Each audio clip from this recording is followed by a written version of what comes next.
Incorporated on March the 11th, 1861, and first thought to be barren by settlers in 1818, yet found with an abundance of natural resources, a railway built in 1844, the early 1900s led to the establishment of several horseless carriage manufacturing companies. Pontiac, a city of Metro Detroit, Michigan, named after the legendary and courageous Indian chief who lived there from 1720 to 1769, became one of the most powerful automotive makers in the world. The Oakland Automobile, previously the Pontiac buggy, was designed by Alonzo Brush in 1907. The Brush runabout used a vertical two-cylinder engine that rotated counterclockwise. This lasted a year and was replaced by a four-cylinder engine. Sales soon rose to 5,000 vehicles a year. In January 1909, because of the success, its principal founder, Edward M. Murphy, sold half of the Oakland Motors division to General Motors Corporation. Unfortunately, Murphy died in the summer of the same year, allowing General Motors Company to purchase the remaining rights. The Oakland of Oakland County, Michigan, with the successful introduction of the V8 engine, flourished until 1920. This was due to the quantity of poor construction qualities, forcing GMC to employ a new general manager, Fred Hanun, who, with a restructured work schedule, vastly improved the quality and output of the cars. One of his market employs was to use a new quick-drying blue lacquer paint made by the company DuPont, formulated as Dupont. The motors soon gained the label True Blue Oakland, as seen in the Oakland Model 212 All-American Landaulet sedan 1929.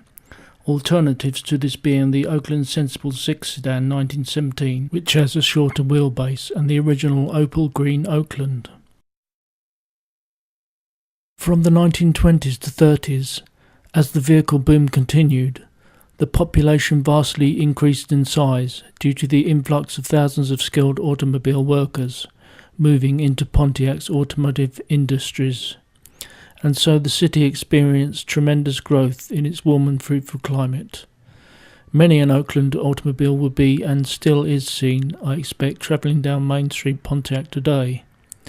When General Motors first purchased Oakland Motors Division, the Oakland was placed between the price bracket of the Buick and Chevrolet. General Motors decided to create three more price points like these, the Chevrolet, or Chevy as it is commonly known, being the most popular of these, with a more accessible price. The other price brackets were appointed to the LaSalle, that stood between the Buick and luxury Cadillac, the Marquette's price splicing the Buick and Oldsmobile, starting in 1926, where the famed Pontiac itself filled the Oakland Chevrolet bracket, eventually outselling the Oakland in 1929 by 163,000 cars.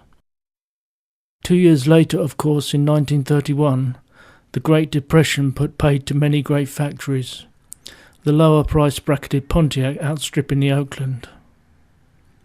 Even the Viking, which split the prices of the Oldsmobile and the Oakland vehicles, would all be taken off the market, with just the infamous Pontiac and new bus and coach manufacturers surviving past 1940. So the Oakland would last a good 24 years, yet a very good 24 years at that. If you were to write down a list of the most popular cars made in Pontiac, the Oakland automobile would be placed third, compared to the Pontiac 6 first, and second place Chevrolet, making Pontiac, in its heyday, the third fastest growing city on this earth.